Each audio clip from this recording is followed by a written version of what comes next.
So the lesson plan I chose to use was a standard subtraction algorithm one. And in the lesson, I started off with students starting to estimate numbers using base 10 and then subtracting them. And then we are going to use base 10 blocks to break down whole numbers so students can have a conceptual idea of where numbers are coming from when they regroup. Uh, so the standards, and then I would go into it, and then kids would also be able to review using math games. So the standard I used for the ISTE are design, use technology to create and adapt personal learning experience to foster independent learning and accommodate learning differences and needs.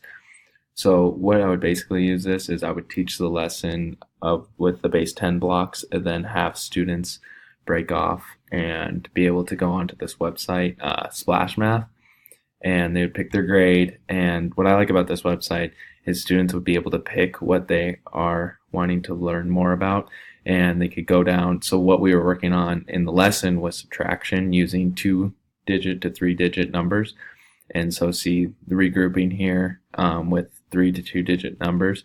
So they could come on here and practice what they were doing on but if they had, see, then you work through it here and then press done. But that's one way they could do it.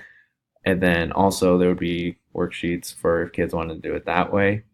But this is just the next step. And then also if kids got the hang of that, they'd be able to work on if they maybe struggle in division more or fractions, they would be able to do different things they could choose.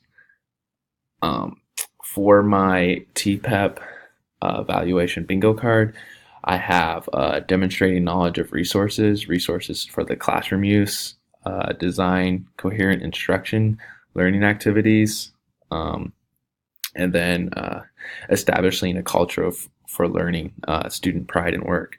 So in my classroom, I did this lesson actually with the same type of thing, and students really take pride in getting it done, so they get to do more.